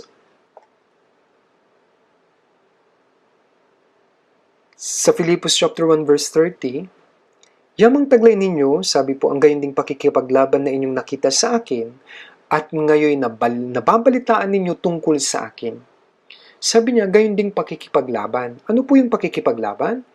Mayroong pakikipaglaban para po sa Ebanghelyo. Sabi niya, nakita ninyo na ipinangaral ko ang Ebanghelyo sa Filipos, na inyong nakita sa akin, at ngayon nababalitaan nyo tungkol sa akin. Sa pamamagitan ni Epafrodito, ay napakinggan nila si Apostol Pablo na ipinangangaral ang Ebanghelyo sa isang sitwasyon na hindi niya alam kung kailan siya mamamatay sa Roma. Kitaglay ninyo ang gayon ding pakikipaglaban. Mayroon ding parehong pakikipaglaban sa atin. Ngayon, paano mo ito gagawin? Dapat tayong mabuhay para sa Ebanghelyo upang ipangaral ang Ebanghelyo. Ang hirap dahil sa pagdurusa ay likas, hindi natin ito maiwasan. Kaya ang digmaan sa pagitan ng Diyos at Satanas ay hindi natatapos mula sa paglikha ng Diyos sa sanlibutan at sa kasaysayan ng tao hanggang sa katapusan ng mundo. Tandaan natin kumikilos ang Diyos sa pamamagitan ng tao at gayon din po si Satanas. Kaya dapat tayong tumayo sa panig ng Diyos at lumaban kay Satanas. O sa panig ni Satanas at lumaban sa Diyos, ano po ang pipiliin ninyo? Alam niyo po, tayo nasa panig na ng Diyos. Hindi tayo mga kawal na umuurong, dapat tayong lumaban. Ang ating pakikipaglaban ay sa pagitan ng liwanag at kadiliman, mabuti at masama, katotohanan at kasinungalingan, at sa pagitan ng banal na puso ng Diyos at sa masamang puso ng dyablo. Mabangis ang digmaang ito. Hindi nakikitang digmaan, kaya tayo mga kawal ni Kristo na nakikipaglaban sa puwersa ni Satanas upang hindi tayo maloko. Alam nating lahat ang kanyang pakana. Siya'y sinungaling at ama ng kasinungalingan, siya'y mamamatay tao. Alam natin ito. At kung gayon, ano ang ating sandata laban dito? Ito ang salita ng biyaya ng Diyos at katotohanan. Umaasa sa kapangyarihan ng Diyos na siyang kasama natin, kaya ang mga kawal ni Kristo ay maraming pagdurusa, ngunit anong dapat gawin upang magkaroon ng ganitong kakayahan na maging matapang na kawal? Kailangan mong mag-training bilang kawal ni Kristo. Kailangan natin ng matinding pagsasanay. Kaya sa unang Pedro, chapter 1, verse 5, sabi po, na sa kapangyarihan ng Diyos ay iniingatan sa pamamagitan ng pananampalataya para sa kaligtasan na nakahandang ipahayag sa huling panahon. Sabi po na nakahandang ipahayag sa huling panahon. Ang mga kaluluwang naligtas ay protektado ng kapangyarihan ng Diyos hanggang sa kaligtasan ng kanilang katawan. Mula nang tayo'y maligtas hanggang sa makapasok tayo sa kaharian ng Diyos, tayo iniingatan sa pamamagitan ng kapangyarihan ng Diyos. Kaya sa verse 6, sa ganito tayo nagagalak. Bagaman ngayon sa sandaling panahon ay kailangan ninyong magdanas ng iba't ibang pagsubok. Maraming iba't ibang pagsusulit, pagsubok at pagsasanay. Sa verse 7 sa unang Pedro chapter 1, sa ganito kayo nagagalak, upang ang kadalisayan ng inyong pananampalataya na mas mahalaga kaysa gintong nasisira, bagaman ito'y sinusubok sa pamamagitan ng apoy, sabi po, ay mauwi sa kapurihan, kaluwalhatian, at karangalan sa pagpapakita ni Hesukristo. Kaya maraming iba't ibang pagsusulit o di kay pagsubok, ito po ay upang sanayan ng mga Kristyano at upang matrain sila ng mabuti sa paggawa ng espada upang maalis ang lahat po ng dumi. Doon po sa espada, kinakailangan na ito'y dumaan po sa apoy. Pagkatapos, ilulubog sa tubig at saka pupukpukin talaga ng martilyo upang maging bakal hanggang sa ito po ay maging espada. Sa Job 23 verse 10, kapag ako'y kanyang nasubok, ay lalabas akong parang ginto. Kaya dapat niyong malaman na tayo'y sinasanay ng Diyos, gaya po ng pagsasanay upang maging dalisay na ginto. Yan po ang proseso na dapat po nating pagdaanan. Hindi maaaring maging malakas na hukbo ang mga sundalo kung hindi sila masasanay. Paano kaya laban kung may isa na hindi po dumaan sa training at pumunta sa digmaan? Ang taong dumaan sa espesyal na pagsasanay ay mananalo rin laban sa maraming kaaway kaysa sa ibang mga sundalo. Alam niyo bang tumatanggap sila ng training na hindi maikukumpara sa kaya ng isang karaniwang tao? At kapag nakapasa po sila, sila'y nagiging malakas na hukbo. Sila'y nagiging matapang na sundalo. Gayon din, kahit na siya'y kawal ni Kristo, ngunit kung ang taong ito'y walang pagsasanay, siya po ay walang lakas kahit maging laban sa maliliit na kahirapan, sasabihin niya, mamamatay na yata ako. Siya'y nag-aalala, siya'y nalulungkot, balisa. Kaya kahit na po kawal siya, anong ginagawa niya? May iba na gustong maging evangelist, ngunit hindi pa ito pwede dahil hindi pa siya nat-train.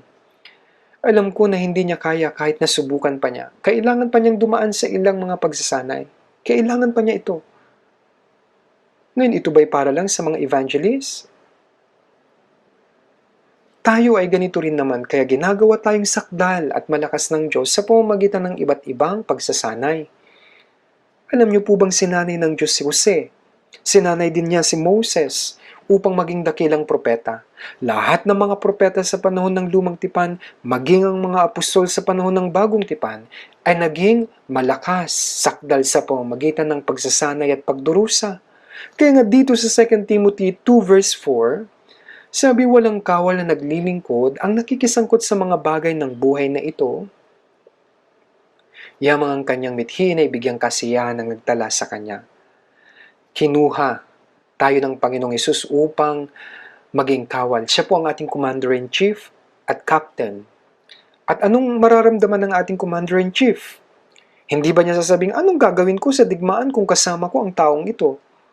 Kaya kailangan po nating magsanay upang bigyang kasiyahan ng Panginoon na naglagay sa atin, sa army, nagtala sa atin. At dapat tayong maging malakas, matapang, at ganap na kawal. Ibig sabihin, makakaya nating iligtas ang kaluluwa ng mga tao. Kaya nga, sa Hebrews chapter 5 verse 8, sabi, bagaman siya'y isang anak, siya'y natuto ng pagsunod sa pamamagitan ng mga bagay na kanyang tiniis at maging sakdal. Maging si Jesus bilang anak ng Diyos ay natutong sumunod po at naging sakdal sa pamamagitan ng mga pagdurusa na kanyang tinanggap upang maging halimbawa. Siya po yung anak, sumunod po siya, nagdusa rin po siya bilang isang halimbawa.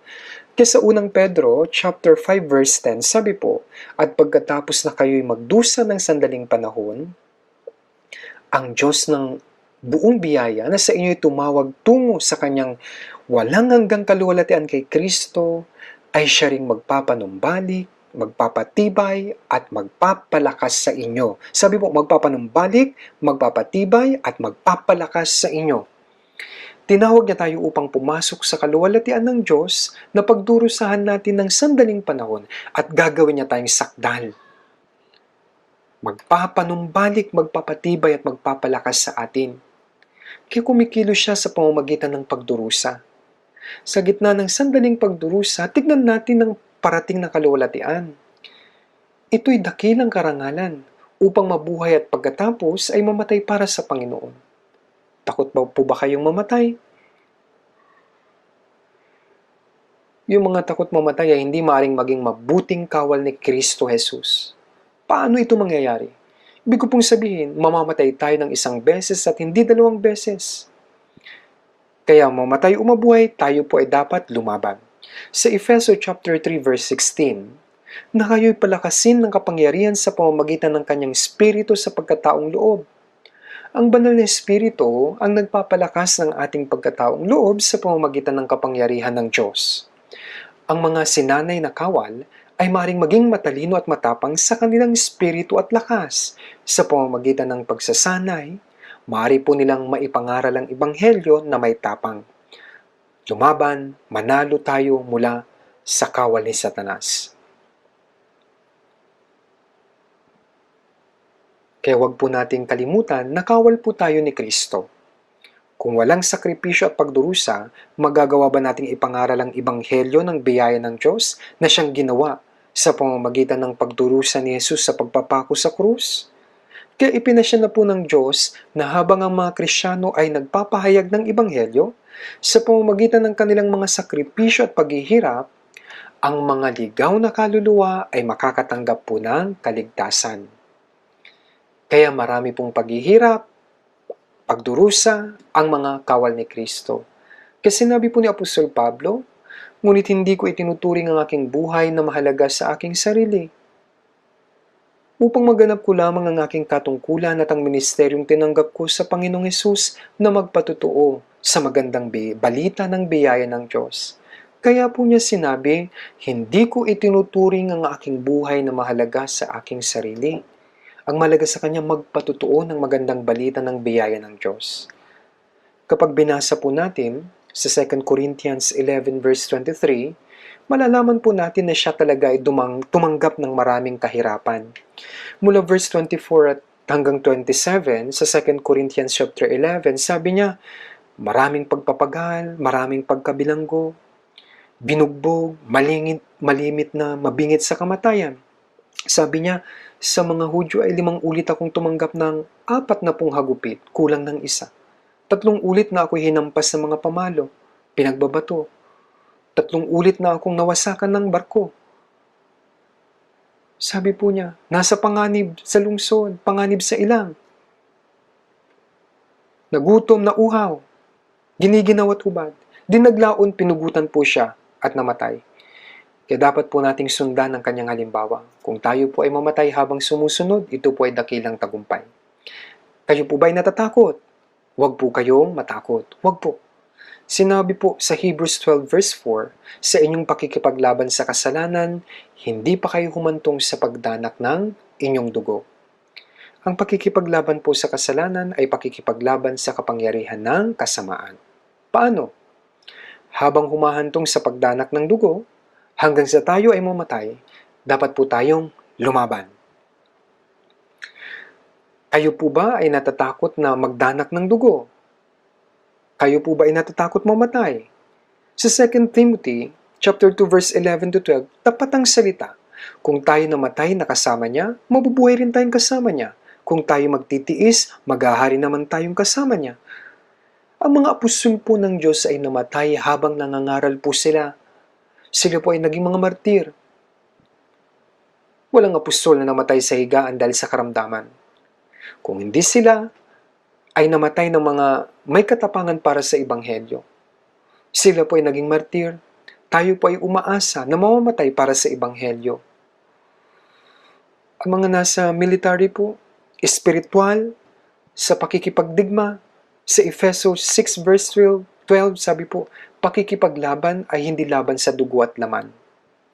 Kaya mayroon pong mga bagay na dapat na isuot sa pakikipaglaban. Ano po yun? Isuot ang balutin ng katotohanan.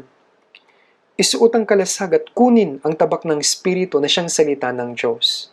Yung kaaway natin, laging nandyan, gumagala, umuungal, humahanap ng kanyang malalapa. Ang dyablo po ay gumagawa araw at gabi.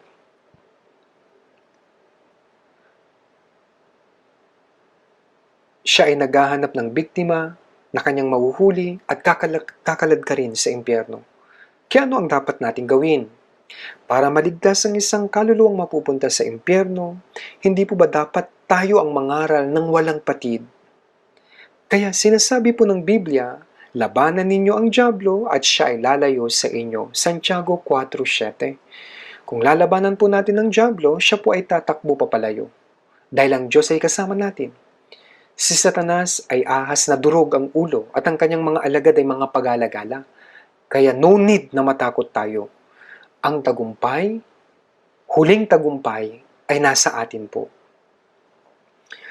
Sa Roma chapter 16 verse 20, si Satanas ay dudurugin ng Diyos ng kapayapaan sa madaling panahon, sabi po, sa ilalim ng inyong mga paa. Hindi ang Diyos at Panginoong Hesus ang aapak kay Satanas, kundi dudurugin si Satanas sa ilalim ng inyong mga paa sa madaling panahon. Huhulihin ng Diyos si Satanas at tayo ang aapak sa Kanya. Sa Revelation 3 verse 21, ang magtagumpay ay pagkakalooban ko na umupong kasama ko sa aking trono gaya ko naman na nagtagumpay at umupong kasama ng aking Ama sa kanyang trono. Hayaan siya na nagtagumpay ay pagkalooban ng Diyos na umupong kasama niya gaya ng kung paanong napagtagumpayan ng Panginoong Hesus at siya ay umupo. Isa pa po, tingnan natin. Revelation, Apocalypse chapter 12 verse 11. Apocalypse chapter 12 verse 11. Basahin po natin. At siya'y kanilang dinaig dahil sa dugo ng kordero at dahil sa salita ng kanilang patutuo, sapagkat hindi nila inibig ang kanilang buhay maging hanggang sa kamatayan. Sinabi po sa talatang ito, sabi, at siya'y kanilang dinaig dahil sa dugo ng kordero at dahil sa salita ng kanilang patutuo. Sa verse 9, sabi po, ang matandang ahas, ang tinatawag na Diablo at Satanas, at siya'y kanilang dinaig dahil sa dugo ng kordero at dahil sa salita ng kanilang patutuo. Kaya ang sandata, ang kalasag upang manalo ay ang dugo ng Panginoon at ang salita, sapagkat hindi nila inibig ang kanilang buhay maging hanggang sa kamatayan. Kaya sila na nagpapahayag ng ebanghelyo na hindi umiibig sa kanilang buhay maging hanggang sa kamatayan, sila ang mga taong kayang magtagumpay. Sila ay sasama sa kaluwalhatian ng Panginoon. Gayunpaman, dapat po nating malaman na ang darating na summer retreat pagkatapos ng isang linggo ay pakikipaglaban po kay Satanas. Kailangan po nating labanan ng Diablo para sagipin ang mga ligaw na kaluluwa mula sa bibig niya. Gaya ng kung paanong binasag ni David ang ulo ni Goliath, walang anumang dapat ikatakot sapagkat ito ay ang ating pakikibahagi sa tagumpay na naipanalo na ng Panginoon. Kaya ipapanalo tayo ng Diyos. Kaya tayo po ay sama-samang gumawa upang madaming mga ligaw na kaluluwa ay maligtas sa pamamagitan ng pagtatagumpay sa digmaan laban kay Satanas sa pamamagitan ng pangangaral muli ng Ebanghelyo sa summer retreat. Ngayon manalangin na po tayong lahat. Ama naming Diyos na mahabagin, maraming salamat po at niligtas niyo po kami sa mga huling araw at kami po ay lumalago sa pamamagitan ng salita sa loob ng iglesia na siyang katawan ng Panginoon at pinalalakas kami ng Diyos sa pamamagitan ng banal na Espiritu upang kami po ay makalaban sa kapangyarihan ng Satanas at upang kami ay makibahagi sa gawain ng Panginoon sa pagliligtas ng maraming mga ligaw na kaluluwa mula sa kapangyarihan ni Satanas. Sa summer retreat po, pagkatapos po ng isang linggo, Panginoon, kumilos ka po sa mga kapatiran sa pamamagitan ng dugo, salita at kapangyarihan ng Panginoon, upang kami po ay makapagligtas ng mga ligaw na kaluluwa na papuntang impyerno at maluwalhati namin ng Diyos. Kami po ay nagpapasalamat sa Diyos sapagkat kami ay naniniwala na ang Diyos ang siyang tutulong sa amin sa pamamagitan ng kanyang kapangyarihan. Panginoon, pakiusap, ibigay po ninyo sa amin ang iyong salita, karunungan, katapangan at kapangyarihan upang kami po ay magamit ayon sa kalooban ng Diyos at upang maisakatuparan ang mga dakilang gawain ng Diyos. Ito po ang aming dalangin sa pangalan ng Panginoong Hesukristo. Amen.